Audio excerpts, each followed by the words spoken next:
I want to invite somebody जो company को पिछले 20 साल से अपने हाथ से देख रहे हैं, mister Damodar Prasad Agarwal, the director of Anmol health care, and उनसे कुछ स्टोरी सुनना चाहता हूँ। मैं भी सुनना चाहता हूँ कि क्या स्टोरी है अनमोल हेल्थ केयर के पीछे, जो हम काम कर रहे हैं जिस कंपनी में, क्या जर्नी है, उनकी क्या जर्नी है, मैं भी सुनना चाहता हूँ आप लोग के जैसे ही।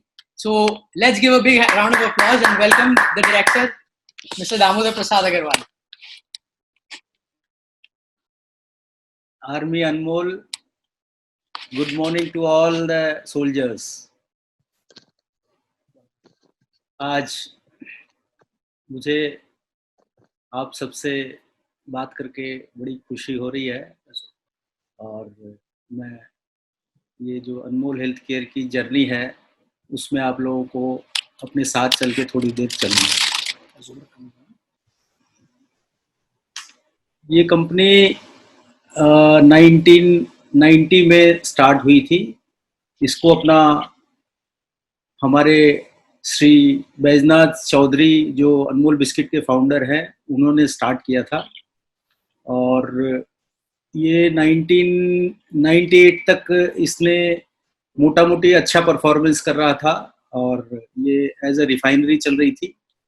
99 में कंपनी में लॉस होना चालू हुआ तो श्री बैजनाथ जी चौधरी ने सोचा कि भाई कितने दिन लॉस सहेंगे, तो उन्होंने इसको सेल आउट करने का सोचा और पेपर वगैरह में ऐड भी दे दिया था उन्होंने। तो मेरे फादर और वो चूंकि फ्रेंड्स थे तो मेरे फादर ने उनको बोला कि तुमको तो बेचना है, क्यों ना एक बार दामोदर को चांस दो, ये साल भर चेष्टा कर लेगा, अगर सक्सेस हुआ तो ठीक है, नहीं तो अपने को तो फैक्ट्री बेचने का मन बना ही लिए हैं। तो उन्होंने कहा ठीक है, एक साल लेट दामोदर ट्राई, और अगर होता है तो ठीक है, नहीं तो फिर अपने को तो सेल करना है।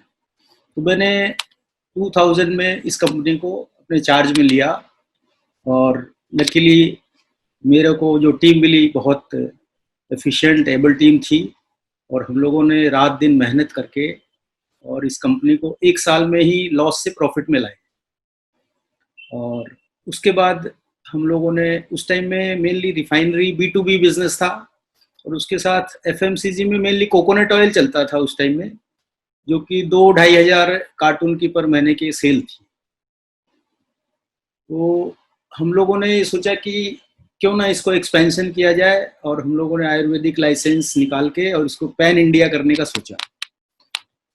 वो आयुर्वेदिक लाइसेंस निकाल के हम लोगों ने आंवला, ब्राह्मी आंवला, ठंडा ठंडा कूल कूल और ये कई तेल आयुर्वेदिक निकाल के और इसको मोटा मोटी यूपी, MP, छत्तीसगढ़, झारखंड, उड़ीसा सब जगह अच्छे रूप में लॉन्च किया। तो हम लोगों को धीरे धीरे नए थे, रिस्पांस मिलना जैसे ही चालू हुआ, अचानक डाबर ने एक अचानक हम लोगों के ऊपर दिल्ली हाई कोर्ट से एक्स पार्टी इंजंक्शन ऑर्डर लेके और हम लोगों की कंपनी को एक दिन में ही बंद करवा दिया।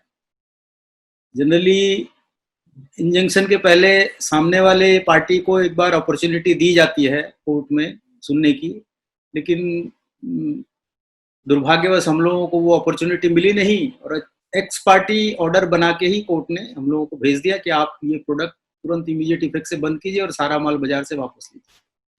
तो एक दिन में ही पूरा बिजनेस ठप हो गया और बहुत बड़ा सेटबैक हुआ। सारे जगह से माल वापस लेके और उन लोगों को सबको एक एक पैसा वापस हम लोगों ने दिया। 1-2 साल लगे हिसाब सल्टाने में, लेकिन हम लोगों ने किसी का भी डिस्ट्रीब्यूटर को पेंडिंग नहीं रखा हिसाब, सारा माल लिया और एक एक पैसा चुकती वापस उनको हिसाब करके दे दिया। तो उस टाइम में जो हम लोगों के आयुर्वेदिक डॉक्टर्स वगैरह थे वो देख के बोले कि सर अगर इतना माल वापस आता और ये सारे रुपये आप वापस देते और कोई कंपनी होती तो उसमें ताला लग जाता, लेकिन हम लोगों ने चूंकि अपनी गुडविल को देखते हुए कि हमको नुकसान हुआ बट हम अपने डिस्ट्रीब्यूटर्स, कस्टमर्स और किसी का एक पैसा भी हम रखेंगे नहीं। तो ये हम लोगों के लिए उस टाइम में भी, इतने डिफिकल्ट टाइम में भी एक बड़ा अचीवमेंट रहा और जिसका फल मैं सोच रहा हूँ कि आज हम लोगों को मिल रहा है। अब अपने बारे में कुछ थोड़ा आपको बताऊं कि मेरा बचपन करीब 35 साल तक हम जिस मकान में रहते थे उसमें वो किराए का मकान था, 350 रुपये महीने का किराया था। और practically we were middle class, lower middle class family that time. उसके बाद मैं बच्चे भी मेरे माधव और नरेन वो लोग स्कूल वगैरह जाते थे, तो बस ट्राम से, पब्लिक ट्रांसपोर्ट से ही जाते थे। तो ऐसी कोई बात नहीं है कि उस टाइम में हमारे पास बहुत बड़ा कुछ था, लेकिन एक था कि मन में दृढ़ संकल्प था, इच्छा शक्ति थी कि हमको कुछ करना है लाइफ में। फिर धीरे धीरे 2000 में मैंने ये जैसे ही ज्वाइन किया, तो उसके बाद की तो आपको बताया। उसके बाद धीरे धीरे अब आज इस मुकाम पे हम लोग हैं। मैं भी फैक्ट्री ऑफिस जाता था, ज़्यादातर बस पब्लिक ट्रांसपोर्ट से ही जाता था, तो ये बोलने में मुझे कोई संकोच नहीं है। जैसे आज आपके साथ जैसे ही मैं था उस टाइम में, तो अब धीरे धीरे फिर आप लोगों का साथ मिला और माधव बाबू, नरेन बाबू ने इसको धीरे धीरे कंपनी को अपने संभाला और आप लोगों को कंधे से कंधा मिला के आप लोग चल रहे हैं।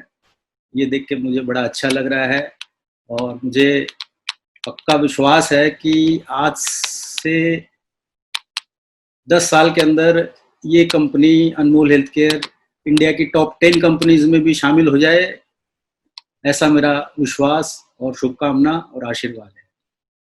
धन्यवाद।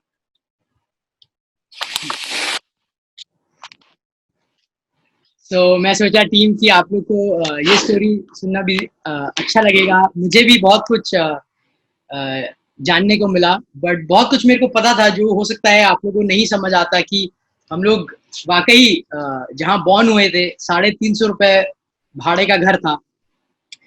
यहाँ तक कि क्लास 12 तक कभी गाड़ी भी होती थी तो पापा हमें कहते थे कि नहीं, गाड़ी नहीं दूंगा, बस में जाओ। तो क्लास 10, 11, 12 तक गाड़ी घर पे पार्क भी रहती थी, पर भैया और मुझे बस में ही ट्रैवल करना पड़ता था। देखना पड़ता था कि कैसे रियली एक आम कैसे हम लोग हर चीज सोसाइटी में चलता है, कैसे देखना पड़ता है। तो ये सोचा मैं स्टोरी आप लोग से शेयर करूं कि कंपनी की क्या स्टोरी है। और हम लोग बहुत साल से काम कर रहे हैं कंपनी में, बट हो सकता है हमको ये स्टोरी नहीं पता। So thank you very much. उसके अलावा आप सोच सकते हैं कि बहुत सारी बाधाएं आई, कठिनाई आई। एक टाइम पे फैक्ट्री बिकने वाला था, फिर आके प्रॉफिट किया हमने, बढ़ाया कंपनी को। फिर 2005 में अचानक से एक बार में डाबर जैसी बड़ी कंपनी केस करके हमारा प्रोडक्ट बंद करवा दिया। उस टाइम हमारा 2000 कार्टन पर सेल था पर मंथ, जो कि अभी हम अराउंड 10 टाइम्स कर चुके हैं, 10 गुना कर चुके हैं। उस टाइम टीम साइज भी छोटा था। तो ये तो थे मिस्टर डायरेक्टर हमारे, मेरे पापा मिस्टर दामोदर अग्रवाल। बट मैं कुछ अपने पुराने टीम मेंबर से सुनना चाहता हूँ जो बहुत साल से कंपनी में हैं। तो जो लोग 10 साल प्लस से है, कोई कुछ बोलना चाहेगा, पहले कैसा था, क्या चेंजेस आए कंपनी में, प्लीज कोई भी बोलना चाहेगा। मुकेश जी, मैं आपको अनम्यूट कर रहा हूँ। मुकेश जी, आपका थोड़ा एक्सपीरियंस शेयर करिए। सर, मैं यहाँ पर पहले मैं अपना बाबू के पास दिल्ली में ही था। 3 साल वो अपना अनमोल हाई कूल था, तो उससे मेरे को बाबू यहाँ लेके आए थे 2004 में।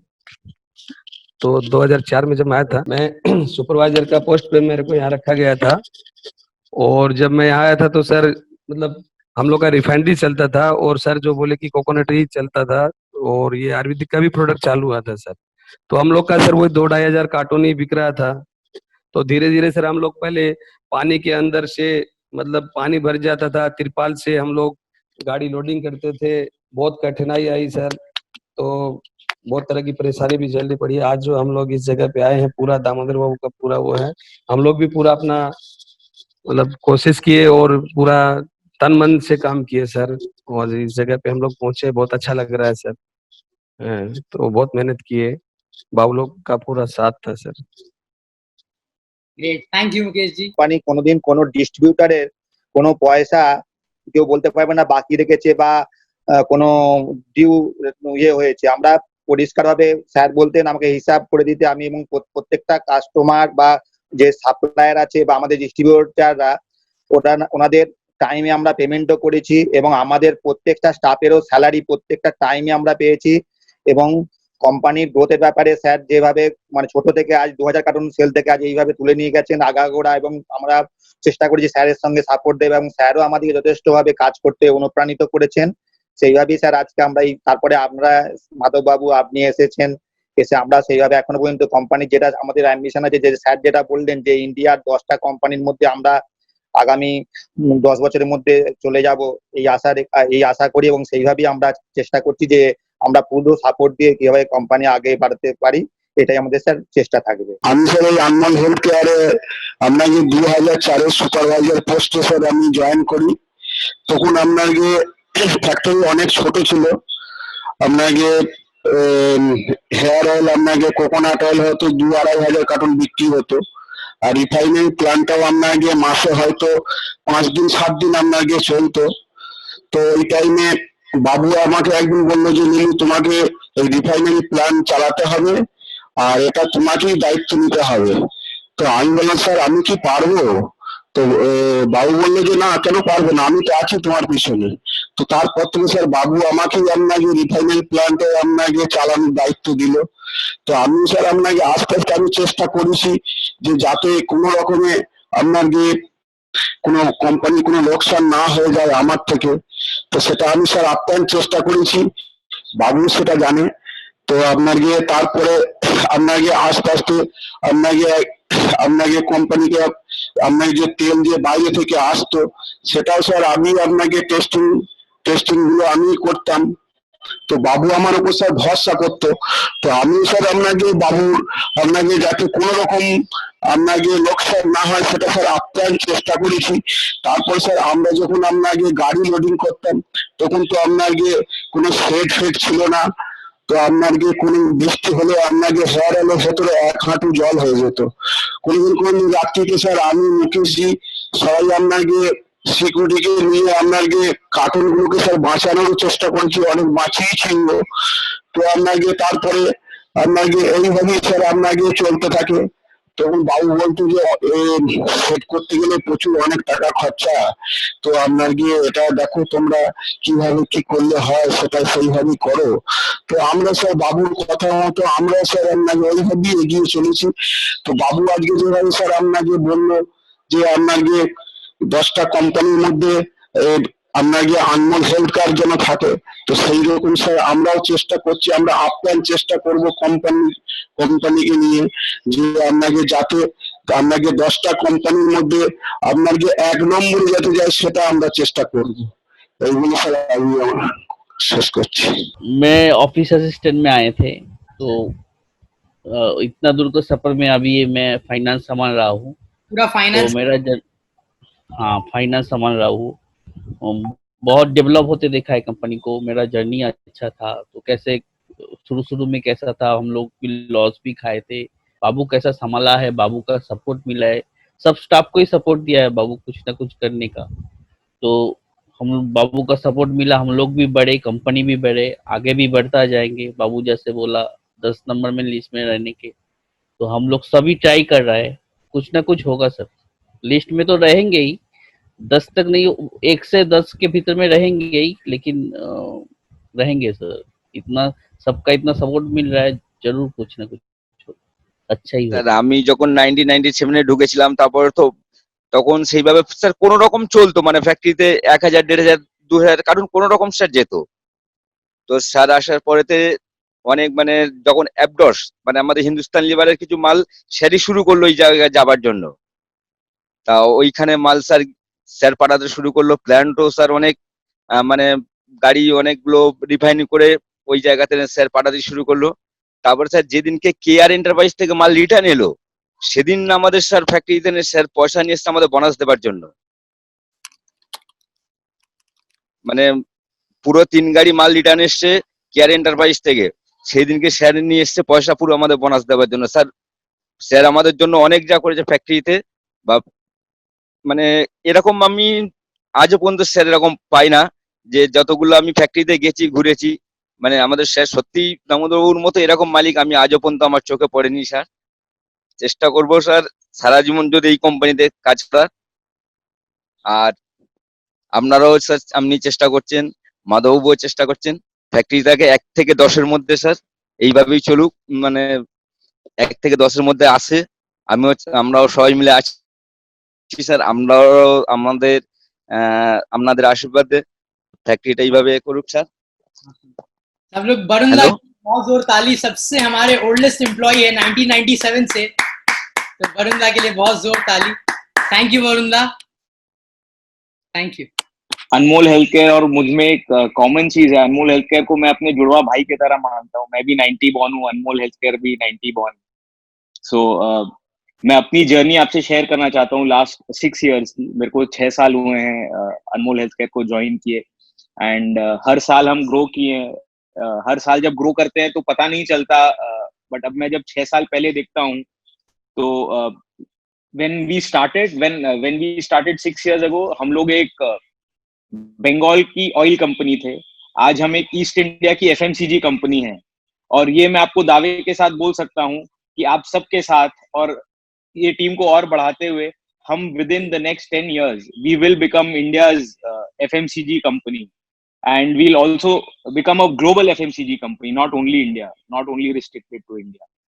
तो ये छोटा सा चीज आपसे शेयर करना था मेरी जर्नी, एंड आप सबका इसमें बहुत बड़ा पार्ट रहा है जो हमने फैक्ट्री में डेवलपमेंट किए हैं, ऑफिसेज में किए हैं, सेल्स पॉइंट ऑफ व्यू से किए हैं। Everybody has been extremely supportive, और आपका हर एक का बहुत बड़ा योगदान है इस जर्नी में। Thank you so much. बढ़ूंगा next section of the workshop की तरफ, बट क्विकली मैं एक दो चीज बोलना चाहता हूँ कि कंपनी जहां से ग्रो की, जहां तक आई, बहुत कुछ सबने शेयर किया, बट अभी रिसेंट टाइम्स में अगर आप मेरे से पूछोगे कि one of the biggest achievement क्या है इस कंपनी का, अनमोल हेल्थ केयर का, वो मेरे हिसाब से ये होगा कि अभी जो कोरोना टाइम आया, जब मुश्किल आती है तभी कोई आदमी का, कोई पर्सन का, कोई कंपनी का रियल कैरेक्टर समझ आता है। जब टफ टाइम आती है, जब अच्छा टाइम रहता है तब तो सबके लिए अच्छा है, तब समझ नहीं आता कुछ। सो द फैक्ट दैट हम लोग कोरोना में लैक ऑफ परफॉर्मेंस नहीं अलग बात है, बट क्योंकि कोरोना है, कॉस्ट कटिंग के लिए हम प्राउडली कह सकते हैं कि हमने 0 लोग को काम से निकाला है, जो कि और बहुत कंपनियां कर रही हैं मार्केट में। दूसरा चीज, बिकॉज ऑफ कोरोना के कारण हमने 0 यानी कि 0 लोग की सैलरी काटी है। सैलरी कट 0 लोगों का हुआ है कोरोना के कारण। तो अगर कोई मुझसे पूछे कि अनमोल हेल्थ केयर का बिगेस्ट अचीवमेंट क्या है, तो मैं कहूंगा ये 2 चीज मेरे लिए पर्सनली बहुत बड़ी सेटिस्फैक्शन देती है मेरे को एज पार्ट ऑफ मैनेजमेंट, कि ये 2 चीज में हमको कुछ कॉम्प्रोमाइज नहीं करना पड़ा। बस ये मेरे तरफ से जो मैं कहना चाहता था। अब हम लोग next section of the workshop की तरफ बढ़ेंगे। तो आप लोग सब स्क्रीन पे ध्यान दीजिएगा और वर्ड्स पे ध्यान दीजिएगा। मैं 1-2 वीडियो बजाऊंगा।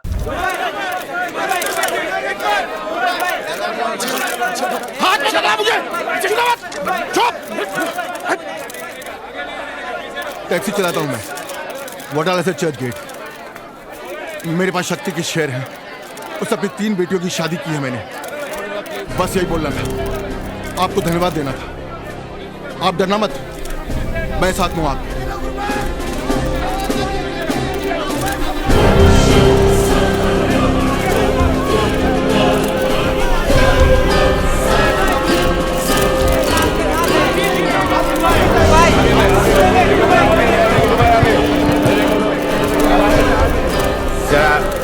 प्लीज जरा खामोश हो जाइए।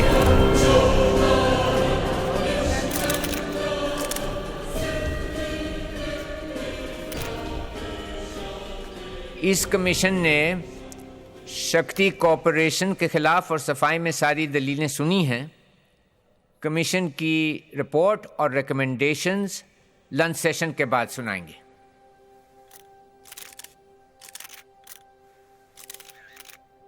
गुरु भाई आपकी इजाजत चाहते हैं कुछ कहने के लिए।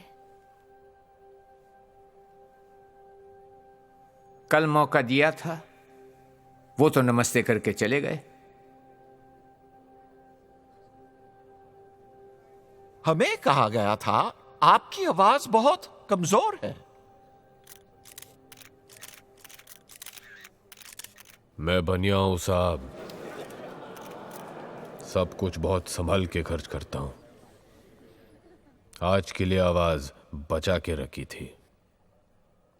होशियार रहिए, पब्लिक मौजूद है, जो भी आप कहेंगे आपके खिलाफ भी जा सकता है। पब्लिक से क्या डरना साहब, मैं खुद पब्लिक हूं। बोलो। 5 मिनट।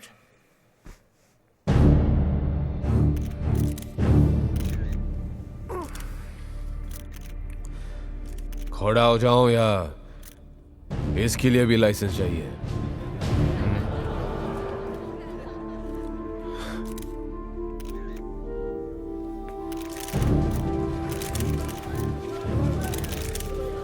बस बस।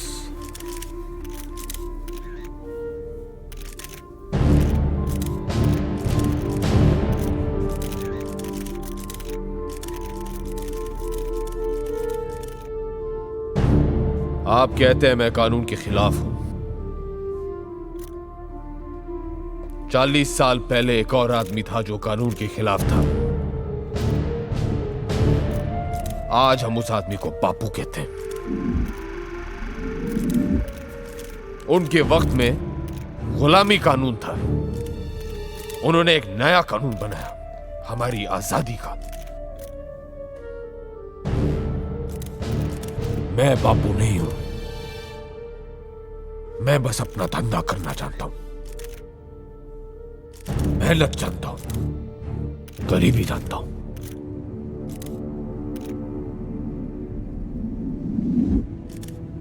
दो कमीज, एक बीवी और एक साले को लेके बंबई आया था। सोचा था कि बिजनेस करूंगा, लेकिन जब यहां पहुंचा तो देखा कि धंधे करने के सारे दरवाजे बंद हैं। वो खुलते थे तो सिर्फ अमीरों के लिए। सरकारी दरवाजे थे ये आप लोग के बनाए हुए। या तो लात मार के खुलते थे या जी हजूरी देके। मैंने दोनों किया। जहां लात मार सकता था लात मारी, जहां आपने बोला सलाम दो मैंने बोला सलाम लो। और आज आप लोग मुझे यहां खड़ा करके ये कह रहे कि यह आदमी इतनी रात क्यों मारता है, साला सलाम बहुत करता है। किस बात से नाराज हैं आप लोग? मेरी तरक्की से या मेरी तरक्की की तेजी से? या इसलिए सब लोग गुस्सा हैं क्योंकि एक मामूली गवार के हद से आगे चला गया हूं मैं? आपने इल्जाम लगाया ना मेरे ऊपर, ये एक्साइज, कस्टम, इनकम टैक्स, ये टैक्स, वो टैक्स।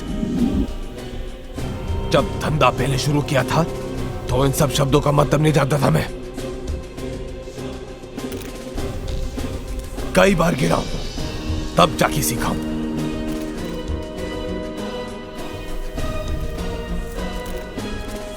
पैसे बचाने के लिए पायधुनी से 20-20 किलोमीटर चलाऊं केला सिल का ये बड़ा गत्ता सर पे ढोके। पैसे की कीमत क्या होती है मैं जानता हूं।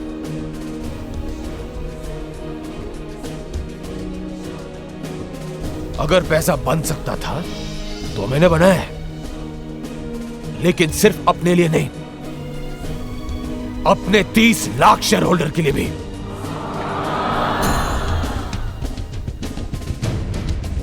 आपके कुछ 3 मिनट बाकी हैं।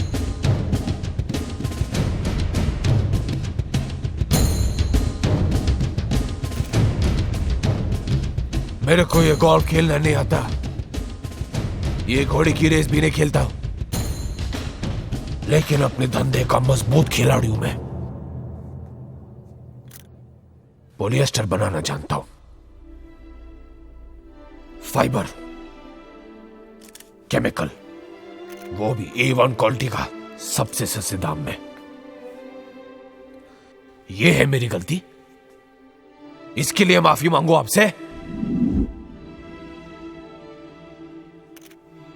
पेट्रोल बंक अटेंडेंट था मैं, डब्बे लेके घूमता था, जैसे अपना देश वर्ल्ड बैंक के सामने हाथ फैला के घूमता है। पैसे दे दो, सड़क बनानी है। क्यों ना बदले किस्मत हमारी और हमारी देश की?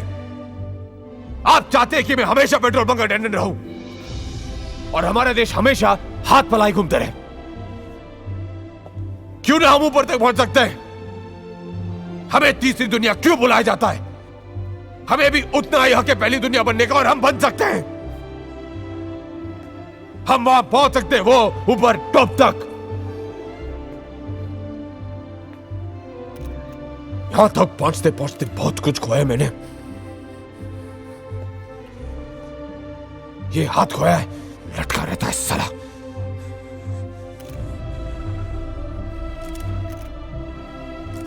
और जब तक ये इंक्वायरी खत्म होगी, पता नहीं और क्या क्या खो बैठूंगा। अपनी आवाज, अपना दिमाग। लेकिन एक चीज आप लोग मुझसे नहीं छीन पाओगे, वो है मेरी हिम्मत। वो नहीं खोऊंगा मैं, क्योंकि मेरी हिम्मत आम आदमी की हिम्मत है, इस देश की हिम्मत है। आप लोग सब मिलके मुझे रोकना चाहते हैं ना? मैं अकेले नहीं हूं,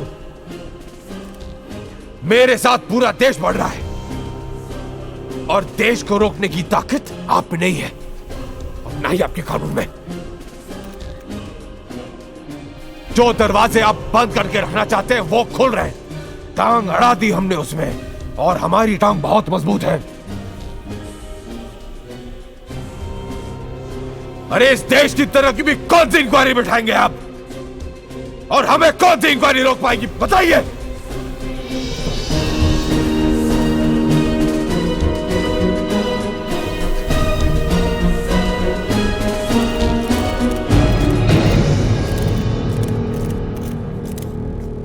आपने मुझे 5 मिनट दिया था ना, 4.5 मिनट में सब कुछ खत्म कर दिया मैंने। 30 सेकेंड प्रॉफिट, मुनाफा, यही होता है बिजनेस। अब अगर इसके लिए भी मुझे आप सजा देना चाहें तो दे दीजिए। गुरुकांत देसाई सजा से नहीं डरता।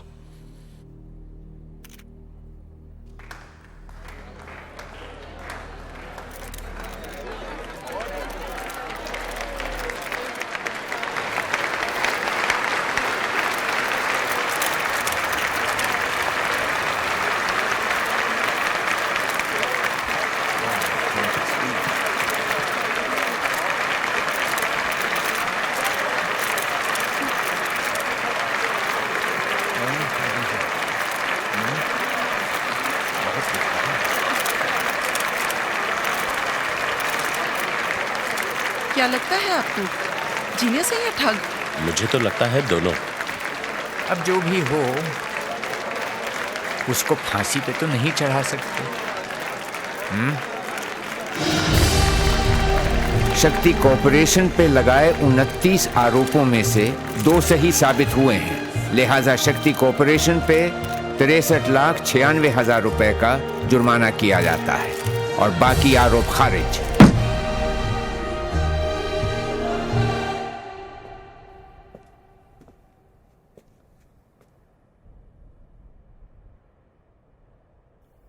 शक्ति परिवार को गुरुकांत देसाई का नमस्कार।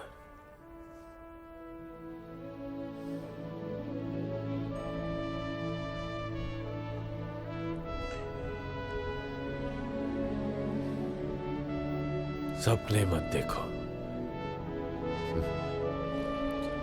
सपने कभी सच नहीं होते।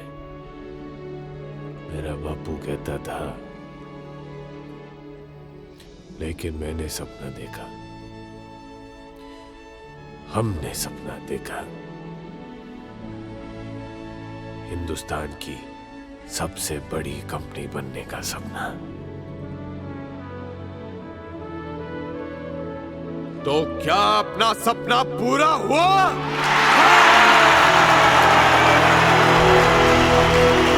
और अब रुक जाए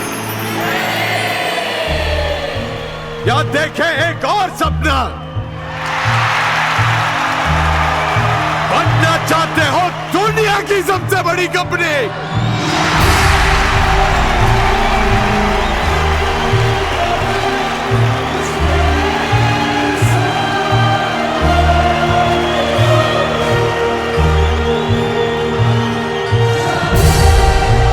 बता दे दुनिया को कि हमारे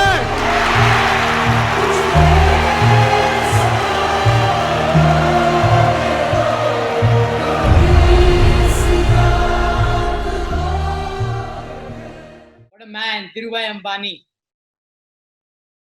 सपने मत देखो।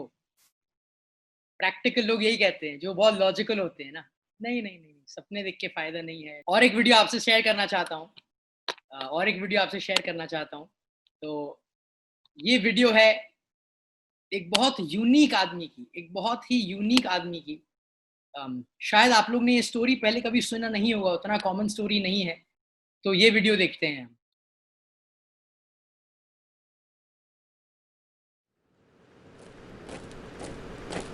ये कहानी है 1938 की,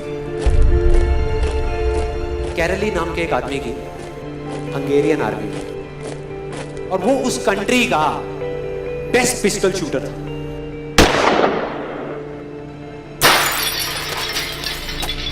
जितनी भी नेशनल चैंपियनशिप्स हुई थी उस कंट्री में, उसको वो जीत चुका था, और सबको ऑलमोस्ट कंफर्म था कि 1940s में जो ओलंपिक्स होने वाले हैं उसमें गोल्ड मेडल केरली को ही मिलेगा। और उसने सालों से ट्रेनिंग करी थी। उसका एक ही सपना था, एक ही फोकस था कि मुझे अपने इस हाथ को दुनिया का बेस्ट शूटिंग हैंड बनाना है, बेस्ट बनाना है, और वो कामयाब हो गया। उसने बना लिया बेस्ट शूटिंग हैंड, सिर्फ 2 साल का फर्क था। 1938 में एक आर्मी का ट्रेनिंग कैंप चल रहा था। क्योंकि वो आर्मी में था तो एक एक्सीडेंट हो गया। उसके उसी हाथ में जिससे उसने गोल्ड मेडल जीतना था, उसमें एक हैंड ग्रेनेड फट गया और वो हाथ चला गया। जो उसका सपना था, जो फोकस था, सब खत्म।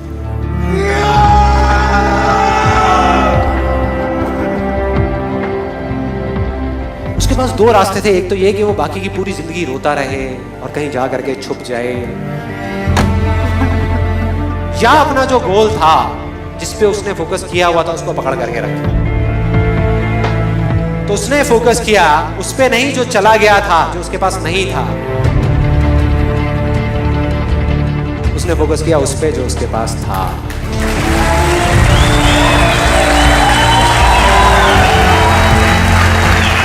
जो उसके पास था, और क्या था उसके पास में? एक लेफ्ट हैंड, एक ऐसा हाथ जिससे वो लिख तक नहीं सकता था। 1 महीने तक उसका हॉस्पिटल में इलाज चला इस हाथ के लिए, और सही 1 महीने बाद अपनी ट्रेनिंग शुरू कर दी इस हाथ के।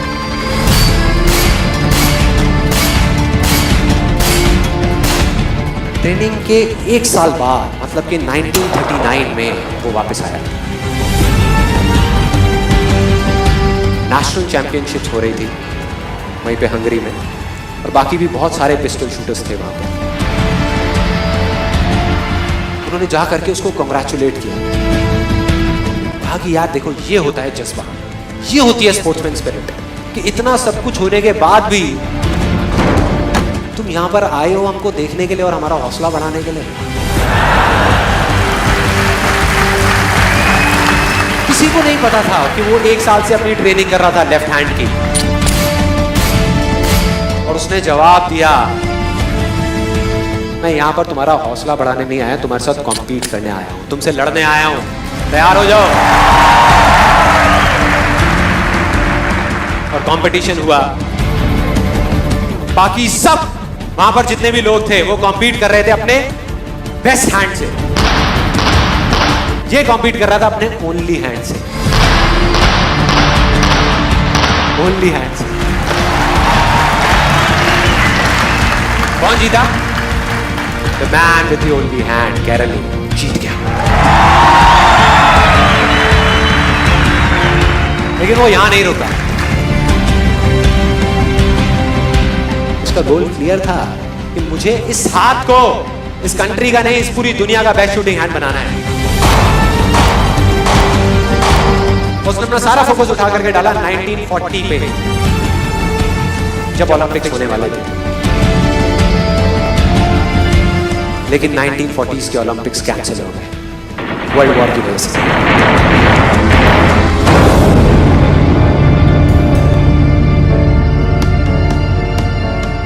उसने अपना सारा फोकस उठा करके कहां डाल दिया?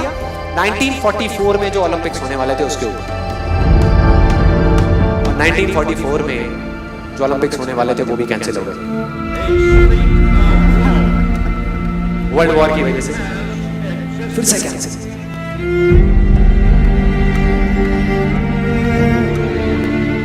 उसने अपना सारा फोकस उठा करके डाल दिया 1948 के ओलंपिक्स में। 1938 में उसकी एज थी 28 साल। 1948 में उसकी एज हो चुकी थी 38 इयर्स। और जो यंगर जो प्लेयर्स आते हैं निकल करके, उनसे कॉम्पीट करना मुश्किल होता चला जाता है। लेकिन मुश्किल नाम का ये वर्ड था ही नहीं उसकी डिक्शनरी में। वो गया,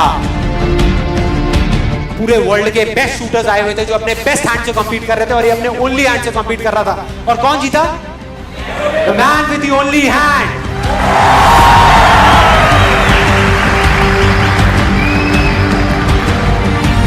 लेकिन वो तब भी नहीं रुका।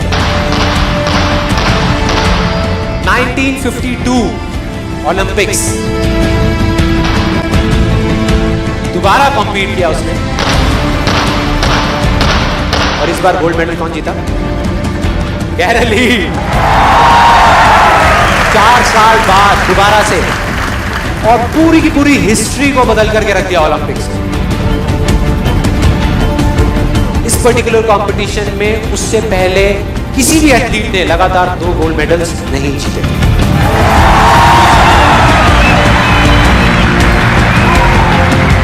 अब किसी भी लूजर के पास चले जाओ, उसके पास लिस्ट होगी बहानों की कि मैं इस वजह से फेल हुआ अपनी लाइफ में, इस वजह से मैं कुछ नहीं कर पाया। बहुत लंबी लिस्ट है। और दूसरी तरफ विनर के पास चले जाओ, उसके पास में 1000 वजह होगी वो ना करने की जो वो करना चाहता है, सिर्फ एक वजह होगी वो करने की जो वो करना चाहता है, और वो कर जाएगा।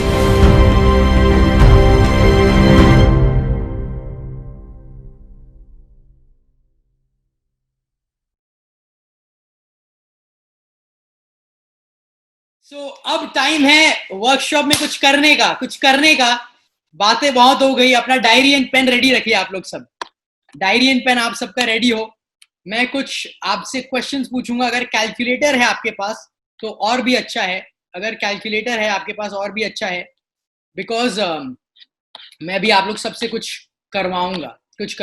इसमें परफेक्ट होने का जरूरत नहीं है। मेरे को अभी जो चाहिए वो पार्टिसिपेशन चाहिए, परफेक्शन नहीं। भूल जाइए, नंबर इधर से उधर हो कुछ नहीं। जो भी है लिखिए, करिए। एक टेबल शेयर करूंगा, उसमें लिखा रहेगा स्कोप ऑफ द मार्केट, यानी कि हमारा जो मार्केट है, हम जो प्रोडक्ट्स में डील करते हैं, जिनको आइडिया नहीं है, आपको जो आइडिया है वही लिख के करिए, कोई बात नहीं। स्कोप ऑफ द मार्केट का हम शीट भरेंगे, सब लोग भरेंगे अपने अपने पास, एंड बाद में मैं नंबर शेयर करने बोलूंगा आप लोग सब। हम जो प्रोडक्ट्स करते हैं अनमोल हेल्थ केयर में, उसको आप यहाँ रखेंगे सेगमेंट में। मेरे माउस को देखिए, सेगमेंट में। सो डिस्क्रिप्शन में भी लिखेंगे आप कोकोनट ऑयल यहाँ पे सपोज, ठीक है।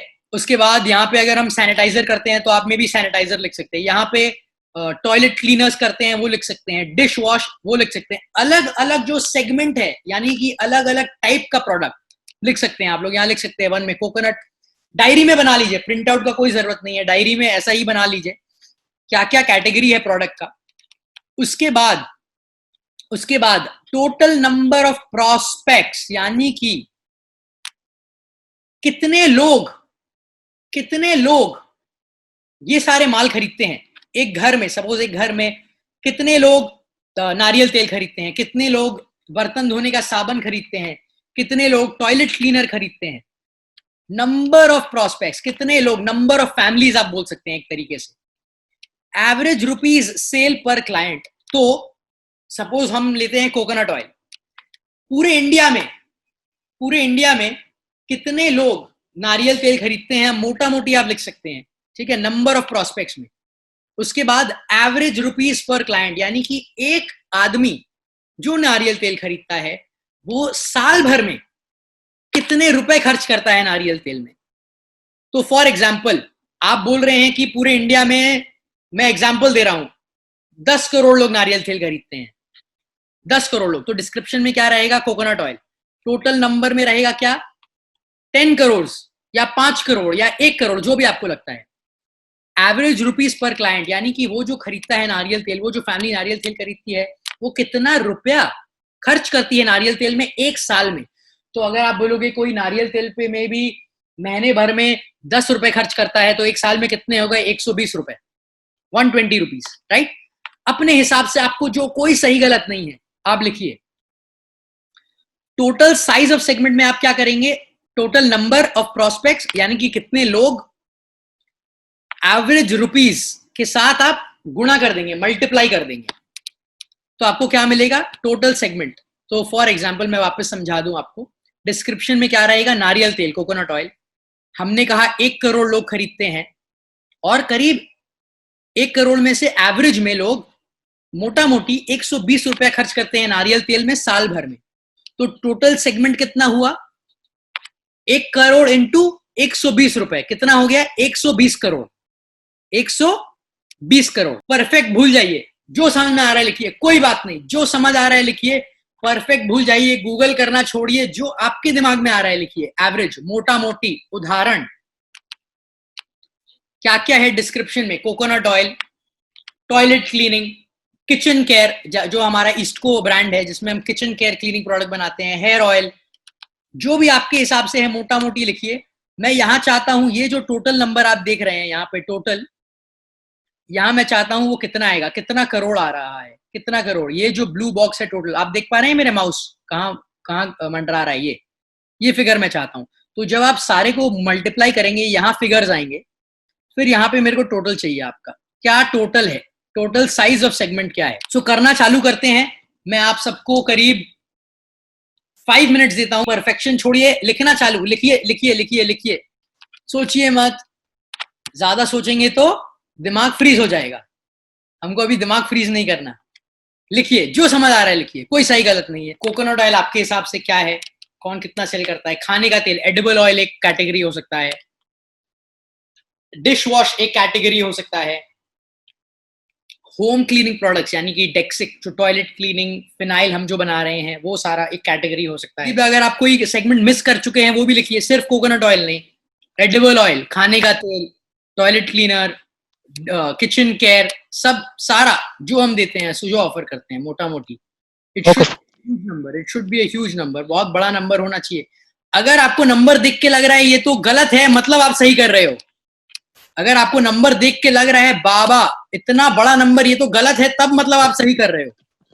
अगर आपको नंबर देख के छोटा लग रहा है, मतलब आप गलत कर रहे हो। अगर आपको नंबर देख के लग रहा है कि दिमाग उतना कैप्चर नहीं कर पा रहा, मतलब आप सही जा रहे हो मेरे हिसाब से। पर अगर आपको नंबर देख के बहुत छोटा लग रहा है, मतलब आप कुछ ना कुछ आप गलत किए हो या अंदाजा उतना अच्छा नहीं पकड़ा गया है।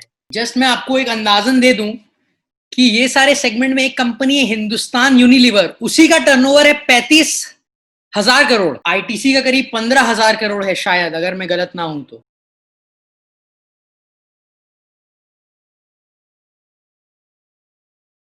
क्या हम ये मान के चल सकते हैं, एक काम करिए, अब जो भी आपका नंबर आया है कोई बात नहीं, टोटल साइज ऑफ सेगमेंट लिख दिया आपने, टोटल नंबर आया। अब योर टर्नओवर यानी कि हमारी कंपनी का टर्नओवर हमको बढ़ना है।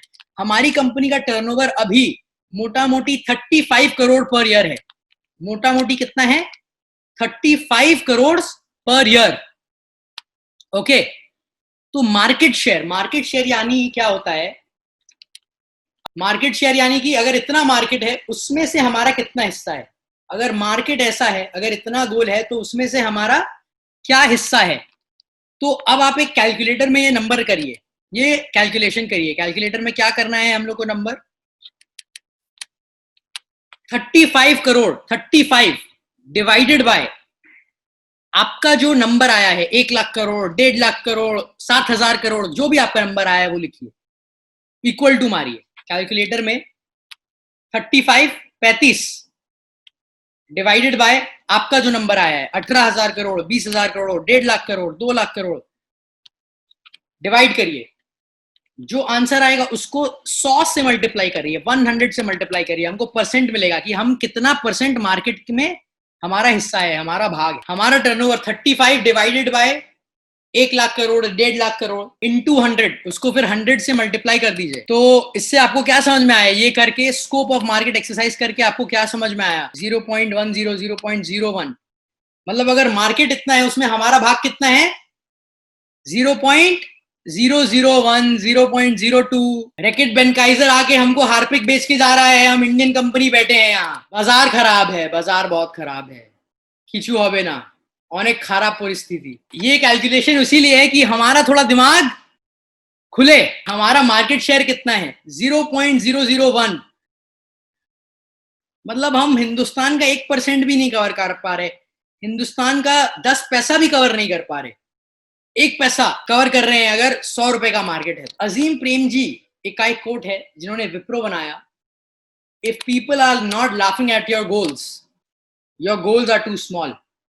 यानी कि अगर लोग आपके गोल पे या लक्ष्य पे हंस नहीं रहे, मजाक नहीं उड़ा रहे, इसका मतलब बस यही है कि आपका लक्ष्य बहुत छोटा है। इसका मतलब क्या है? आपका लक्ष्य बहुत छोटा है। लक्ष्य ऐसा हो कि लोग हंसे तो मजा आए, लक्ष्य ऐसा हो कि लोग हंसे तो मजा आए। अजीम प्रेम जी ने ये कहा है। अब हम एक चीज करने जा रहे हैं, ये आप लोग को अपने डायरी में करना है, मैं कुछ करवाऊंगा।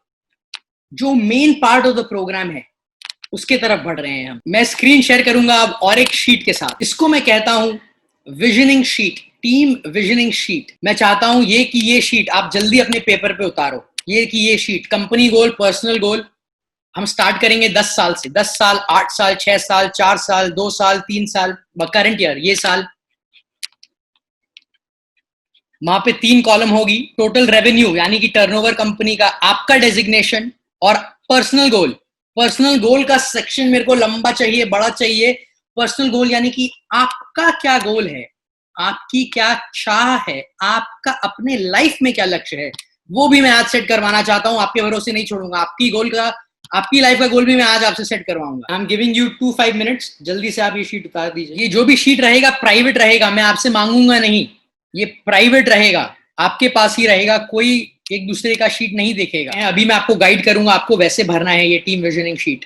सबसे पहले आप देख पा रहे होंगे यहाँ क्या लिखा है, कंपनी गोल्स, टोटल रेवेन्यू, यानी कि अभी हमारा टर्नओवर कितना है? 35 करोड़ पर ईयर। एक साल में हम 35 करोड़ का रेवेन्यू जनरेट करते हैं, टर्नओवर करते हैं। उसके बाजू में लिखा है योर डेजिग्नेशन, यानी कि आपका पोस्ट क्या है।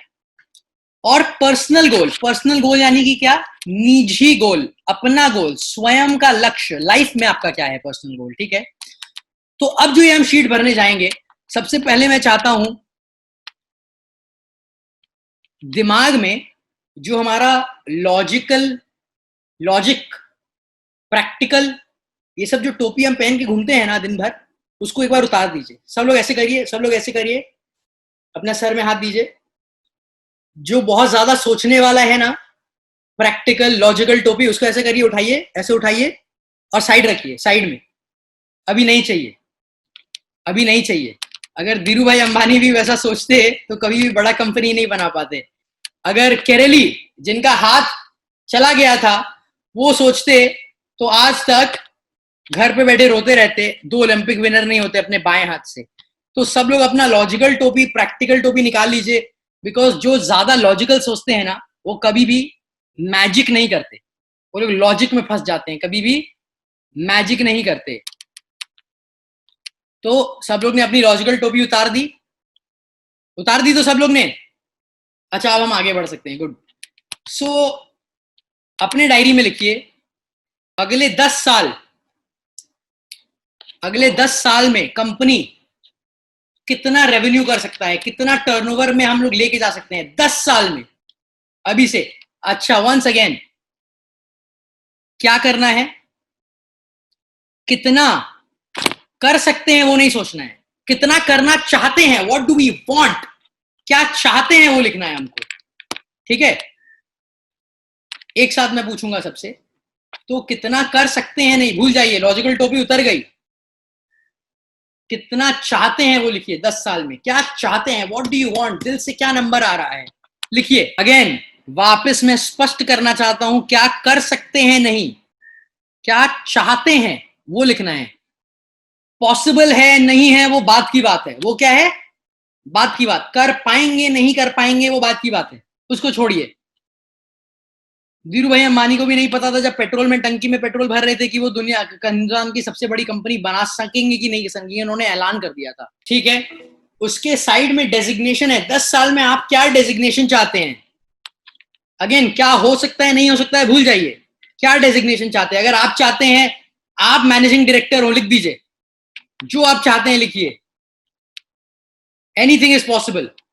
आज लॉजिकल टोपी हमने क्या की है, निकाल दिया आज के वर्कशॉप के लिए, कल से डालेंगे लॉजिकल टोपी सर पे, प्रैक्टिकल टोपी सर पे। पर्सनल गोल का क्या है, लंबा जगह, कंपनी गोल हो ना हो ठीक है, पर अपनी लाइफ के संग कुछ नहीं किया तो क्या किया, मजा नहीं आया काम करके, राइट। आपका पर्सनल गोल क्या है, गाड़ी, बंगला, हवाई जहाज, ओनर, अपना बिजनेस करना है, जो पर्सनल गोल है लिख दीजिए। ये शीट आपसे कोई नहीं मांगेगा, खुद लिख दीजिए।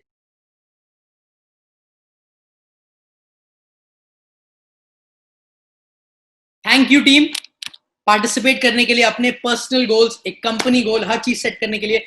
बिकॉज मेरे लिए जितना कंपनी का गोल इंपॉर्टेंट है उतना ही पर्सनल गोल बहुत इंपॉर्टेंट है। बिकॉज आप काम कर रहे हो, आप मेहनत कर रहे हो, और अगर आपका जो पर्सनल गोल है वही आपको नहीं पता कि आपको अपने फैमिली को, अपने आप को कहां लेके जाना है, तो काम करके क्या मतलब। और अनमोल हेल्थ केयर में काम करके क्या मतलब, फिर तो कहीं भी काम कर सकते हैं, right. So the idea is कि सबका पर्सनल गोल उनको पता होना चाहिए और उसके तरफ उनको बढ़ना चाहिए। उसके साथ साथ हम कंपनी को भी बढ़ाएंगे, बिकॉज दोनों एक साथ बढ़ पाएगी, है ना, दोनों हम एक साथ बढ़ा पाएंगे, पर्सनल गोल सबका and company goal together. Because जब कंपनी बढ़ेगी तब हमको भी बढ़ने का मौका मिलेगा। अभी मोटा मोटी हम 6 से 8 घंटे सोते हैं। काम जिंदगी का एक बहुत बड़ा हिस्सा है, सिर्फ इस बार में नहीं बट पहले भी, जब लोग खेती करते थे, बाड़ी करते थे, जब हम हंटर गैदरर थे, तभी भी काम में एक बहुत बड़ा समय बीतता था। तो वो हमारा मैक्सिमम टाइम ऑफ लाइफ है। वो टाइम ऑफ लाइफ हम कैसा चाहते हैं, सबसे ज्यादा जिंदगी का हमारा जो जागृत समय है, वेकिंग टाइम, जब हम जगे हुए हैं तो काम में बिता रहे हैं, पर हमने सोचा ही नहीं कि हम कैसा बिताना चाहते हैं। तो अभी मैं चाहता हूं हम जो कंपनी में कल्चर, जिस हिसाब से काम करते हैं, जैसा हमारा एक दूसरे के साथ है, वातावरण जिसको बोलते हैं कल्चर, वातावरण, वो कैसा चाहते हैं, मैं चाहता हूं आपसे सुनने के लिए, ताकि मैं वो भी नोट करूं और मैं देख पाऊं कि हम लोग कैसा वातावरण एज ए टीम चाहते हैं। अगेन ये चाहूं तो मैं खुद बना के आप लोगों को बोल सकता हूं मैं ऐसा वातावरण चाहता हूं, बट पर्पस ये नहीं है। पर्पस ये कि हम एक साथ, क्योंकि हम एक साथ काम कर रहे हैं, एक साथ हम डिसाइड करें हमको कैसा कल्चर चाहिए, कैसा वातावरण चाहिए। Joydeep do you agree? Okay, वातावरण बहुत लोग बोल रहे हैं क्या होता है सर, थोड़ा समझाइए। तो मैं आपको समझाता हूँ एक दो स्टोरी के हिस्से से। वातावरण क्या होता है, अच्छा हम बस स्टॉप में भी जाते हैं, मेट्रो स्टेशन में भी जाते हैं, राइट। बस स्टॉप में जब जाते हैं तो बस स्टॉप में अक्सर देखता हूँ क्या रहता है, पान थूका हुआ रहता है, कचरा गिरा हुआ रहता है, ऐसा सब रहता है, राइट। बट जब हम मेट्रो में जाते हैं, क्या आप देखते हैं मेट्रो में उतना पान हर जगह थूका हुआ है या कचरा हर जगह किया हुआ है? नहीं, आदमी वही जाता है बस स्टॉप में और मेट्रो में, पर एक जगह आदमी क्या करता है, पान थूक देता है, गंदगी करता है, और एक जगह क्या करता है, नहीं करता है। क्या डिफरेंस है? आदमी तो वही है, डिफरेंस क्या है? कल्चर का, वातावरण का, एनवायरनमेंट का। अच्छा, ओल्ड टाइमर्स कौन कौन पुरानी मूवी हॉल में जो सिंगल स्क्रीन एक पर्दा वाला मूवी हॉल में पिक्चर देखने जाते थे पहले, या अभी भी जाते हैं, अभी तो कोरोना चल रहा है, कौन कौन गए हुए हैं? पहले टाइम जब ब्लैक टिकट बिकता था, है ना, तो उस टाइम पे जो टिकट काउंटर था, वो सब एनवायरनमेंट था, कैसा था वहां पे? साफ सुथरा था या हर जगह पान थूका हुआ रहता था? पिक्चर हॉल में पान थूका हुआ रहता था, कचड़ा किया हुआ रहता था, कैसा था बताइए आप लोग? प्रदीप दा हंस रहे हैं, बोल रहे कचड़ा किया हुआ रहता था। अरविंदो दा भी हंस रहे हैं।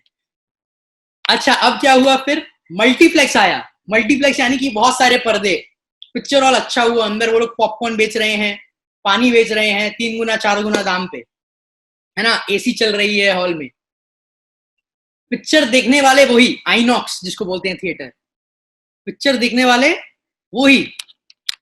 क्या वहां पे मल्टीप्लेक्स जो बोलते हैं, मल्टीपल पर्दे, वहां पे भी पान थूका रहता है या गंदगी की भी होती है या ब्लैक में टिकट बिकता है? नहीं। क्यों? आदमी तो वही है, बदला क्या?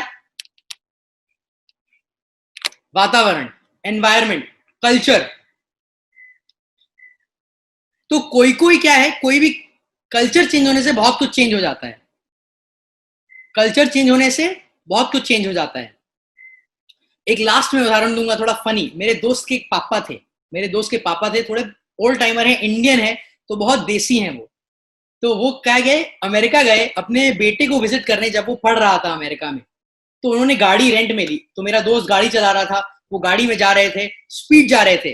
अमेरिका में हर जगह ना एक स्पीड लिमिट होता है ना, कि इससे ज्यादा स्पीड में नहीं चला सकते। इससे ज्यादा स्पीड में चलाएंगे तो पुलिस आपको फाइन करेगी, तो पुलिस आपको पुल ओवर करेगी, तो रुकना पड़ेगा गाड़ी। तो वो स्पीड पे चला रहा था गाड़ी, पुलिस ने उसको रोका। पुलिस ने जब रोका तो उसके दोस्त के पापा, इंडियन आदत है, जब इंडिया में हमको पुलिस रोकता है हम क्या करते हैं, ना ना ना ना ना ना ना ना, मैं तो नहीं कर रहा था, ये तो नहीं है, नहीं नहीं नहीं, आप गलत किए। ऐसा हम करते हैं कि नहीं करते? पुलिस से आर्ग्यूमेंट करते हैं कि आप गलत बोल रहे हो, मैं ऐसा नहीं कर रहा था, राइट? तो वो दोस्त के पापा ओल्ड टाइमर देसी, वो वहां पे भी उनका वो आइडिया था, तो वो करने लगे और वो खा रहे थे केला। तो पुलिस बोला नहीं, मेरे तो मीटर में रिकॉर्डेड है, कैमरा में रिकॉर्डेड है, आपको तो फाइन भरना पड़ेगा। तो वो फाइन का पर्ची लिखने लगा। उसके पापा ना ना ना कह रहे थे, पुलिस बोला आप आर्ग्यूमेंट मत करिए, फाइन भरना पड़ेगा। और उसी टाइम मेरे दोस्त के पापा केला खाते खाते वही इंडियन आदत, केला उनका खत्म हुआ, छिलका खिड़की के बाहर। इंडिया में हम क्या करते हैं, केला खाते हुए केला खत्म हुआ, खिड़की के बाहर। दोस्त के पापा नहीं अमेरिका में, तो केला पुलिस के सामने उन्होंने खिड़की के बाहर फेंक दी। क्यों? क्योंकि वो वातावरण में पले बड़े थे वैसा। जब पुलिस के सामने खिड़की के बाहर उन्होंने केला फेंका तो पुलिस बोला अब आपको 2 फाइन लगेंगे। पहला स्पीड में गाड़ी चलाने का, दूसरा लिटरिंग का, गंदगी करने का। तो उस दिन उन्होंने 2 फाइन खा के आया। क्या आपको लगता है उसके बाद कभी भी उन्होंने अमेरिका में केला फेंका बाहर खिड़की के 5-10 हजार रुपए फाइन खा के? नहीं। क्यों? क्या बदला? आदमी वही था, बदल गया वातावरण।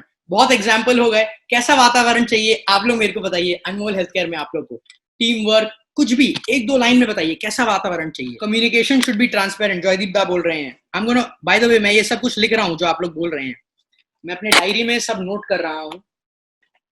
डिसिप्लिन, शुकांतो दा बोल रहे हैं। Unity, strong unity, very good. Discipline and clear picture, clear communication, Rahul दा बोल रहे हैं। जयदीप दा, सिंस आप बोल रहे हो and you are our people's manager, तो बताइए कैसा वातावरण चाहते हैं आप? As I told earlier, communication should be transparent. Everyone should be disciplined and punctual. और सबके अंदर में एक टीम, जैसे एक टीम काम करता है सर, अगर एक फॉल करता है बाकी 7-8-10 आदमी उसको कैरी करके ले जाता है, जैसे एक आर्मी में होता है सर, वैसा फीलिंग्स होने से हम लोग और ग्रो करेंगे sir. Team work, communication, transparent communication. Niladri da, I am going to unmute you. Niladri da, आप बोल सकते हैं। Team work, good healthy environment, transparency, work as a team. Actually मैं चाहता हूँ कि देखिए, आप जो आर्मी बोल रहे हैं ना, दिस इज अगर इंडियन आर्मी, तो हम लोग ऐसे कमांड को सुनना होगा कि जो आप लोग जो, या आप बोल रहे या सर माधव जी बोल रहे, जो भी हमारा एचआर मैनेजर बोल रहा है या हमारा बॉस मिस्टर शुभन चक्रवर्ती जी बोल रहे, कमांड को सुन रहे हैं सबको।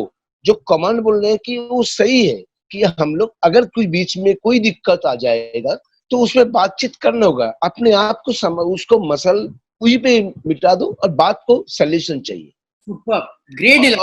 और आगे भी जाना चाहिए कि इसको कैसे निकलना होगा, भाई आगे जाना है मुझे। क्लियर कम्युनिकेशन होना चाहिए, डिसिप्लिन होना चाहिए, बस डिसिप्लिन होना चाहिए, क्लियर कम्युनिकेशन होना चाहिए। भाई अपने आप से बात करो, चलो भाई आगे चलते हैं, आगे जाते हैं, ये बेचना है मुझे, बस यही मसला है। वेरी गुड, बहुत अच्छा। Thank you very much, very good. तो आज मैं आप लोग सबके साथ एक नया कल्चर स्टेटमेंट बनाना चाहता हूँ। एक स्टेटमेंट, एक लाइन जो अनमोल हेल्थ केयर में जैसा हमारा कल्चर है वो लाइन बता देगा। कहीं भी हम वो लाइन यूज करेंगे, कैसा हमको वातावरण चाहिए, वो लाइन, राइट। सो वो लाइन में आपसे बात सोचना चाहता हूँ, बोलना चाहता हूँ। मयूख जी, क्विकली आप बताइए अभी कैसा वातावरण है और कैसा आप चाहते हैं। क्विकली मैं अनम्यूट कर रहा हूँ आपको। मयूख जी, हेड ऑफ सेल्स। सर मेरा जो सेल्स टीम का जो भी वातावरण है वो डिसिप्लिन है। जब 7 महीना पहले मैं ज्वाइन किया था, मेरा मेनली था मैं देखने का बात कि डिसिप्लिन जरूरी है। जब तक डिसिप्लिन आर्मी में हो, आर्मी और सेल्स में सर कोई डिफरेंस नहीं है, इसलिए सेल्स का जितना भी भाषा है वो सब आर्मी से जुड़ा हुआ है। जैसे टारगेट, जैसे कैम्प, जैसे achievement, these are all army terms. तो सेल्स का और आर्मी एक जुड़ा हुआ है और उसका सबसे बड़ा बात है डिसिप्लिन। वो मेरा कोशिश था कि डिसिप्लिन मैं लेके आऊं। और कल का बात बोल रहा हूं, हम आप जानते हैं सर, हर शनिवार हम ऑल एएसएम्स मीट करते हैं correct through zoom. Every 10 minutes एक एक एएसएम आते हैं और हम डिस्कस करते हैं अलग विद देवाशीष। और मैं वो फॉलो करता हूँ पिछले 3 वीक से। जैसे ही 10 मिनट का पहले 9 मिनट में एक एक करके जुड़ जाते हैं, हमको किसी को फोन में बोलना नहीं पड़ता, आप आके जोड़ो। तो ये है डिसिप्लिन। जब तक डिसिप्लिन नहीं रहेंगे, ना आर्मी ना सेल्स, वो आगे नहीं जा सकता। और मेरा कोशिश यही है जो डिसिप्लिन हमारा टीम में रहे। मेरा पूरा टीम का पूरा जो 56 मेंबर्स है उसमें टोटल डिसिप्लिन रहे sir. Thank you Mayukh ji, great.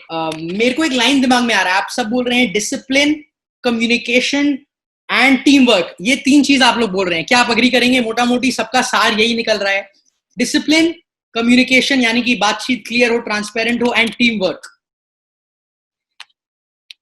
मेरे को एक लाइन आ रहा है दिमाग में, क्या मैं वो लाइन शेयर कर सकता हूं? क्या वो हमारा नया वातावरण, कंपनी में क्या कल्चर है, उसका स्टेटमेंट बन सकता है?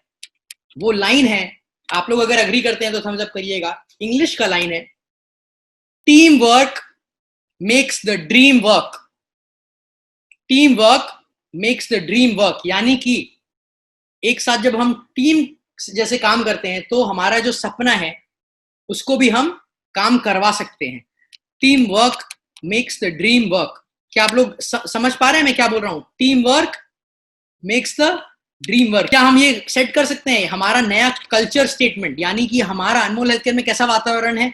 वातावरण वैसा है कि team work makes the dream work. ये सोच के हम काम करते हैं, ये सोच के एक दूसरे को सपोर्ट करते हैं, ये सोच के हम डिसिप्लिन रहते हैं, ये सोच के हम क्लियरली कम्युनिकेट करते हैं। 2030 में अनमोल हेल्थकेयर जब 7,100 करोड़ का जो प्लान लेके चल रहा है, हम जब ग्रो करेंगे तो top level of management, top level managers, top level में कौन कौन रहेगा? कौन कौन रहेगा आप लोग के हिसाब से चैट में लिखिए। कौन कौन रहेगा जब अनमोल हेल्थकेयर वहां तक पहुंचेगा 10 साल में? कौन कौन रहेगा चैट में लिखिए आप लोग के हिसाब से। Sujit Rai, wonderful, I will be there. Mukesh Maan, Sukanto Basak. देखिए 7,100 करोड़ कोई छोटा मोटा फिगर नहीं है, और वहां तक पहुंचने के लिए हमको बहुत सारे टॉप लेवल लोग चाहिए। अगर 2, 3, 4 फैक्ट्री है, एरिया सेल्स की इतनी बड़ी है, हमको बहुत लोग चाहिए जो बिल्ड करे। क्या है कि नहीं? जब 2000 कार्टून बेचते थे कंपनी में कितने लोग थे और अभी कितने लोग हैं? तो टॉप लेवल में कौन कौन रहेगा? I don't know. इसका सही आंसर है आई डोंट नो। मुझे नहीं पता, मुझे ये भी नहीं पता मैं रहूंगा कि नहीं रहूंगा, मैं उस काबिल हूं कि नहीं हूं। वो एफर्ट बताएगा, वो हम सबका एफर्ट बताएगा। कहीं ना कहीं मैं आपको ट्रस्ट करता हूं, माधव जी, दामोदर बाबू, कहीं ना कहीं हम लोग ट्रस्ट करते हैं आपको, और इसीलिए इतना ओपनली आपके साथ मीटिंग कर रहे हैं। जो नए ज्वाइन हो रहे हैं हमारे साथ, उनमें भी हम कुछ टैलेंट देख के उनको रिक्रूट कर रहे हैं, उनको हमने ऑन बोर्ड किया है। सो आई वांट कि हम सबको ही अपॉर्चुनिटी मिले, राइट? बिकॉज कंपनी जब बड़ी होगी, बहुत सारे नए बड़े पोजीशंस ओपन होंगे, तो ऐसा सोचिए मत कि एक ही पोजीशन रहेगा, है ना? जब कंपनी ग्रो होगी तो सबको ग्रो करेंगे। जब पानी उठता है किनारे पे तो सारे जहाज भी उठते हैं ना उसके साथ। कोई एक जहाज तो नहीं उठता और दूसरा जहाज नीचे तो नहीं रहता, सारे जहाज उठते हैं। So when something grows everybody has opportunity, बहुत अपॉर्चुनिटी होता है। सो ऐसा भी हो सकता है हमको नए लोग को लाना पड़े टॉप में, और ऐसा भी हो सकता है कि लोग आपके अंडर आए। आप क्या चाहते हैं वो आपके ऊपर है, इस पे आपका कंट्रोल है, इस पे आपका कंट्रोल है। इस पे हमारा खुद का कंट्रोल है। कैसे हमारा कंट्रोल है? क्योंकि सिंपली हमारा जो एफर्ट है, हमारा जो रिजल्ट्स है वो बताएगा, राइट? क्या आप अग्री करते हैं? हमारा जो एफर्ट है और हम जो रिजल्ट क्रिएट कर रहे हैं वो बताएगा। अब और एक बात है कि अभी हम सबकी गोल्स एक साथ बन चुकी है कहीं ना कहीं, आप माने या ना माने, बिकॉज 10 साल में आपने सबने क्या भरा है? कंपनी का गोल, आपका डेजिग्नेशन एंड आपका पर्सनल गोल, है ना? भरा है ना? 10 साल, 8 साल, 6 साल, 4 साल। अब ये हमारी रिस्पॉन्सिबिलिटी है, मेरी रिस्पॉन्सिबिलिटी है कि इस तरफ हम लोग बढ़े। हम सबका जो गोल्स है वो एक साथ बन चुका है, टाई हो चुका है। So I can not compromise this. एक आर्मी का गोल बन चुका है एंड अभी सबसे बड़ा फोकस मेरे लिए हो गया ये आर्मी, जो कि मैं हर समय बोलते भी आया हूं, ऐसा नहीं है कोई नया बात बोल रहा हूं। उसके लिए मैं कॉम्प्रोमाइज नहीं कर सकता। So people who will perform will be rewarded and जो नॉन परफॉर्मर्स है उनको हमको नमस्ते कहना पड़ेगा। This is very clear. अगर मेरी बात आपको थोड़ी हार्श लग रही है, आई एम सॉरी, बट मैं सच बोलना प्रेफर करता हूं, यानी इसके बदले कि बाद में कंफ्यूजन हो।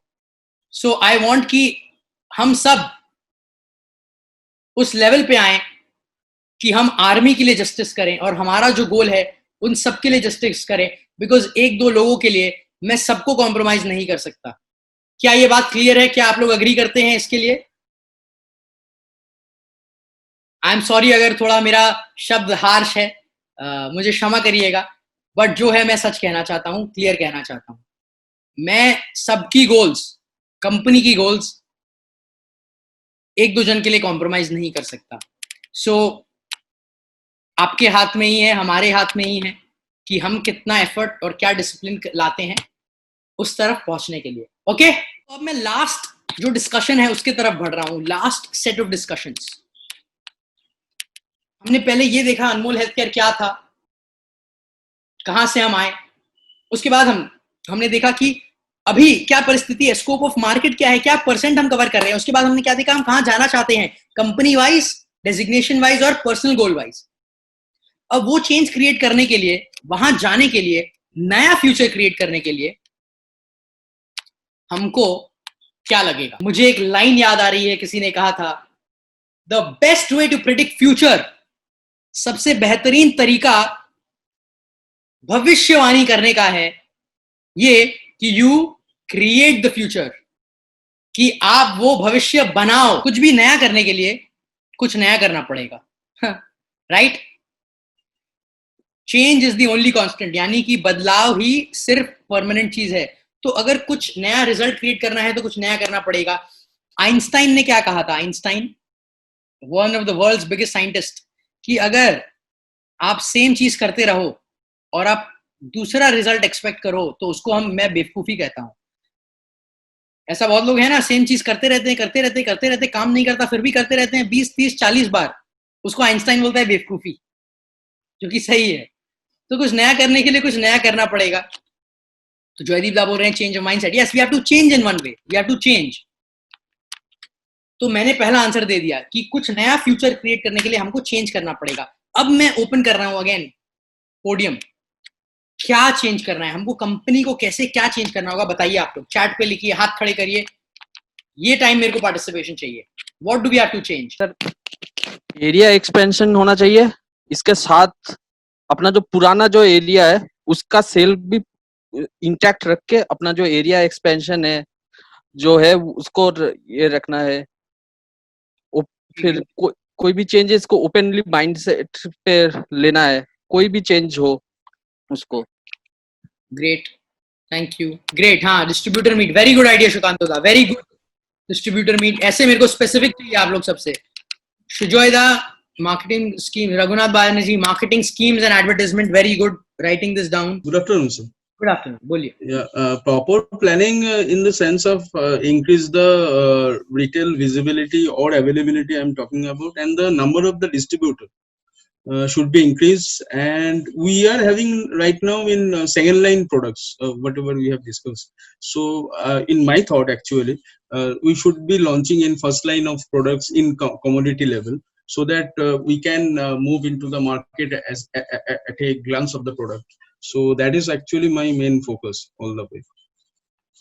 Great, thank you, Shreya. बोलते हम लोग का जो सुपर जो बिलिंग करता है ना, वो तो उतना बिलिंग करता है। वो ऑनलाइन बिलिंग अगर कर दे, कंपनी का एगो अपना सॉफ्टवेयर अगर कंपनी सुपर को दे दे तो अच्छा होगा, क्योंकि सुपर जो कंपनी जो ऑफिस में बैठे हुए हैं,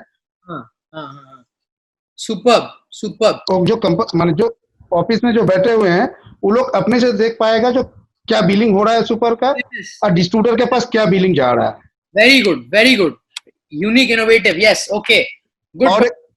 बोलूं और एक चीज है, जो हम लोग का जो ठंडा तेल है, मतलब शीतल, वो अगर 1 रुपया के पाउच में आएगा तो मेरा इमामी का जो 1 रुपया का नवरत्न है, उसके साथ हम दौड़ सकेंगे। ये दोनों चीज हो जाने से हम लोग का कवरेज भी बहुत बढ़ जाएगा, मार्केट कवरेज भी बहुत बढ़ जाएगा। सुपर, यही बोलना था सर। सिस्टम्स बनाने पड़ेंगे कंपनी में, ताकि वो सिस्टम्स के थ्रू हम बेटर परफॉर्म कर पाए, राइट? मेरे को जो सब से सुन के जो सब मैंने रिकॉर्ड किया, उससे ये सुनने मिल रहा है। ओके, सो आई थिंक अगर मैं एक शब्द में बोलूं तो we have to work towards systems. अगर कंपनी को और अपने गोल्स को 10 साल का जो आप लोग गोल सेट किए वहां तक लेके जाना है, हमको एक सिस्टम ड्रिवन ऑर्गेनाइजेशन के तरफ जाना होगा, जो बड़ी कंपनियां जो करती हैं और सिस्टम से चलती हैं। सिस्टम से आपका फोरकास्ट आता है, सिस्टम से रिक्रूटमेंट होता है, सिस्टम से प्रोडक्शन होता है, सिस्टम से क्वालिटी चेक होता है, सिस्टम से एडिबल ऑयल या जो भी ऑयल है उसका प्राइसिंग सेट होता है। Okay, great team. I think जो उद्देश्य था जो समझने का कि क्या हम में लैकिंग है, वो मेरे को मिला है। तो हमको मतलब कैसा टाइप का सिस्टम चाहिए, क्विकली चैट में आप लोग लिखिए कैसा टाइप का सिस्टम चाहिए। जैसे रिक्रूटमेंट सिस्टम चाहिए, क्या है सिस्टम्स आप लोग के दिमाग में, मेरे को बताइए, चैट में लिखिए। Recruitment system, forecast system, sales training system, क्या है और क्यों चाहिए, ये लिखिए आप लोग chat. Recruitment system, SO recruitment salary structure, quality सिंजन system, quality check system, okay. Price calculating system, very good, price calculating system. Performance monitoring system, wonderful Raghunath da. I guess ये डिफरेंशिएट करता है एक छोटी कंपनी और बड़ी कंपनी को, जो सुनने में आ रहा है मेरे को। I think that's true.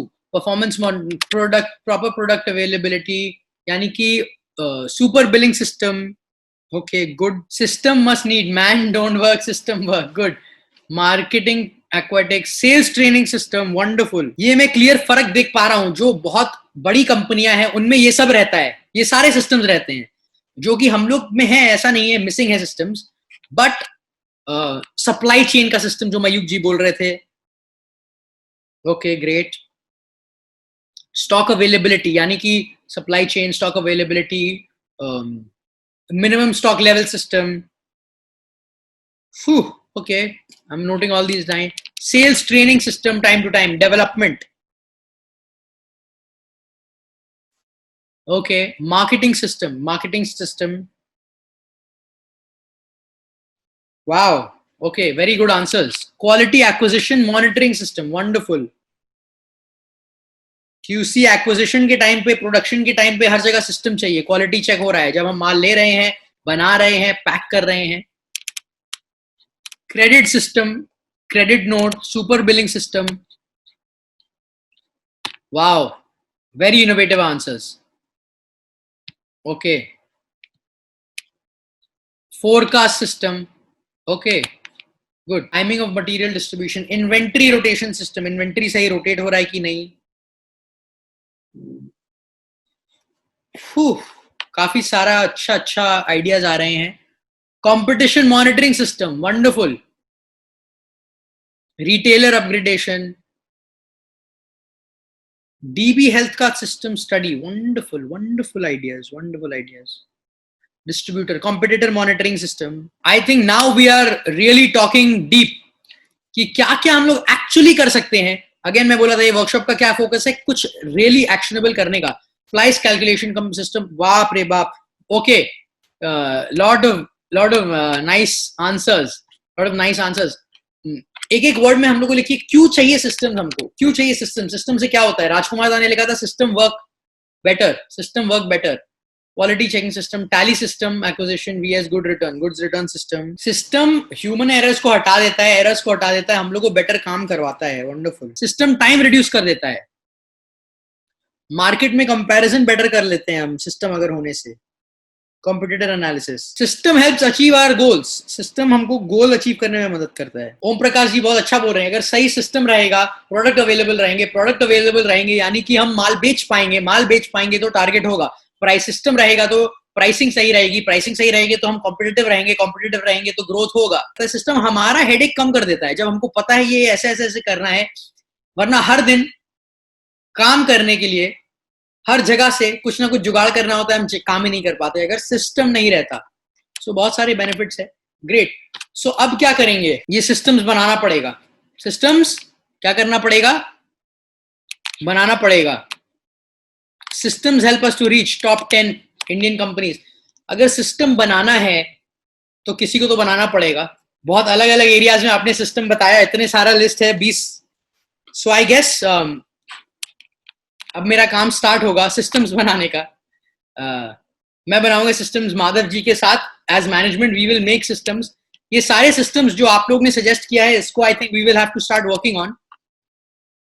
ये सिस्टम्स हम बनाएंगे एंड डालेंगे कंपनी में ताकि हम वहां जा पाए जहां पे हमारा लक्ष्य है, गोल है. तो ये सिस्टम्स बनाने के लिए कुछ सपोर्ट लगेंगे आपसे. सबसे पहला तो हो सकता है कि हम ऑफिस में उतना ना रहें, काम करें ज्यादा फोकस से सिस्टम्स की तरफ काम करें. अब से जब भी आप मेरे पास कोई प्रॉब्लम लेके आओगे, माधव जी के पास कोई प्रॉब्लम लेके आओगे, आई वांट लिखित में, मेरे को लिखित में चाहिए प्रॉब्लम. हम लोग एक चीज स्टार्ट करेंगे, हेल्प स्लिप. कोई भी अगर प्रॉब्लम होगा छोटे वर्ड्स में आप लिखित लाइएगा. उसके साथ साथ 3 प्रॉब्लम के आंसर भी लिख के लाइएगा खुद. सॉल्यूशन यानी कि सर ये प्रॉब्लम हो रहा है और ये हम लोग सॉल्व कर सकते हैं. जैसे कई बार मयूख जी मेरे पास आते हैं ऑलरेडी आंसर लेके.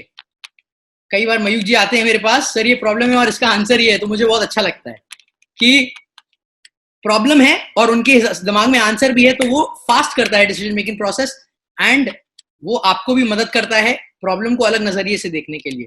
आपको भी दिखाता है अच्छा प्रॉब्लम ये है बट इसको मैं ये भी सॉल्व कर सकता हूं. आपको भी ग्रोथ कराता है. स्टार्टिंग से हमने क्या किया मीटिंग में, सबसे पहले हमने जाना अनमोल हेल्थ केयर का journey from the director himself जो 20 साल 25 साल से कंपनी को चला रहे हैं. कैसे अनमोल हेल्थ केयर एक बार लॉस मेकिंग कंपनी था, उसको हम बेचने वाले थे. फिर जो डायरेक्टर हैं उन्होंने अभी आए मिस्टर दामोदर अग्रवाल जो कि मेरे पिताजी भी हैं. उन्होंने कंपनी को एक जगह लेके गया. कंपनी को झटका मिला 2005 में. कंपनी रातों रात सारा प्रोडक्ट्स बंद कर दिया गया बिकॉज एक बड़ी कंपनी डाबर ने केस कर दी थी अनमोल नाम लेके, बिकॉज डाबर का भी एक प्रोडक्ट है अनमोल. एंड उसके बाद हमको कितना प्रॉब्लम्स फेस करना पड़ा. हमारा बिजनेस रातों रात बंद हो गया था. बट उसके बाद हम फिर उठ के आए. उस टाइम हम लोग करीब 2-3 हजार कार्टन बेचते थे. नीलूदा मुकेश जी सब कह रहे थे कि फैक्ट्री में शेड नहीं थी, पानी भर जाता था, बस्ता लेके कैसे कुछ करते थे. तो सुजीत दास सब थे. एंड उसके बाद हम ग्रो करते रहे. अभी हम प्रोबेबली 10x सेल करते हैं, 10 गुना ज्यादा सेल करते हैं. आज हमारा टर्नओवर करीब 35 करोड़ है. बिजनेस का नेचर चेंज हो चुका है. उसके बाद हम क्या किए, स्कोप ऑफ मार्केट एक्सरसाइज कि हमारा मार्केट में स्कोप क्या है. हम एक पैसा माल भी नहीं बेच रहे 100 रुपए में. अगर इंडिया को 100 रुपए दिया जाए तो 0.0111%, इतना लाखों करोड़ों का मार्केट है, उसमें हम 35 करोड़ टर्नओवर कर रहे हैं. स्कोप ऑफ द मार्केट करने के बाद हमने क्या समझा कि गोल सेट करने बड़ा सोचने से होता है. तो हमने 10 साल से स्टार्ट किया. 10 साल का हमने गोल क्या सेट किया, 7,100 करोड़ 10 इयर्स में. उसके साथ साथ हमने पर्सनल गोल सेट किया कि हमको पर्सनली क्या अचीव करना है. और अब कंपनी और हमारा पर्सनल गोल एक हो चुका है, जुड़ चुका है. उसके बाद हमने क्या किया, उसके बाद हम गए कल्चर के बारे में थोड़ा बात करने. वातावरण, केला का छिलका, बस, मेट्रो, ये सारी बातें कही हमने. मूवी थिएटर, तो हमने समझा कि हमको एक कल्चर कैसा चाहिए। अभी एग्जिस्टिंग कल्चर ठीक है, बहुत ग्रो किया है, बट हमको वैसा कल्चर चाहिए जहाँ team work, communication and discipline हो। कल्चर का फ्रेज क्या है, कोई मेरे को बता सकता है क्विकली? म्यूट है आप तभी भी बोलिए। Team work makes the dream work. जब टीम काज करता है, काम करता है, तो ड्रीम भी काम करता है। जो हमारे सपने हैं वो भी काम करते हैं। যখন टीम কাজ করে তখন যা আমার ड्रीम আছে ওটাও কাজ করে, वो भी काम करता है। उसके साथ साथ आफ्टर दैट हमने क्या किया, कल्चर के बाद हम गए कि ठीक है कल्चर सेट कर लिया, गोल सेट कर लिया, हमारे गोल्स एक हो गए, तो हमको मेक श्योर करना है कि हम उस तरफ परफॉर्म करें। उसके बाद हम गए क्या चाहिए हमको, बहुत सारे सजेशंस आए, बट जो मूल कारण निकला वो है सिस्टम्स। हर जगह सिस्टम चाहिए, सिस्टम के बिना हम वहां तक नहीं पहुंच सकते जो गोल है। सिस्टम निकल गया, अब सिस्टम को बनाना पड़ेगा। क्या क्या सिस्टम्स बनाने हैं हमने नोट किया, और क्यों बनाने हैं नोट किया। सिस्टम एफिशिएंट करता है ये वो। एंड लास्टली मैंने 3 पॉइंट बताया कि हम और एफिशिएंटली काम कर पाए और ये सिस्टम्स हम क्रिएट कर पाए। माधव जी, मैं एज मैनेजमेंट, हमारे पे बहुत बड़ा टास्क है। आप सोच सकते हैं कि नहीं, हर जगह सिस्टम बनाना, इंप्लीमेंट करना ताकि एक बिजनेस ग्रो कर पाए, हमारे सारे पर्सनल गोल्स हम अचीव कर पाए। अगर आप कभी भी प्रॉब्लम लेके आओ, सोल्यूशन के साथ लिखित में लाओ, ताकि हम और एफिशिएंटली काम करके उसको सॉल्व कर पाए। कई बार आपके पास हमारे से बेटर सोल्यूशन होता है, क्योंकि आप वो काम देखते हो, इसीलिए ये चाहिए। सबको समझ आया? Okay great. कि मैंने 11 से 2 बोला था, 32 मिनट्स मैंने एक्स्ट्रा ले लिया। So thank you so much कि संडे के दिन में 3.5 घंटे आपने डेडिकेट किया, बट ये बहुत जरूरी था।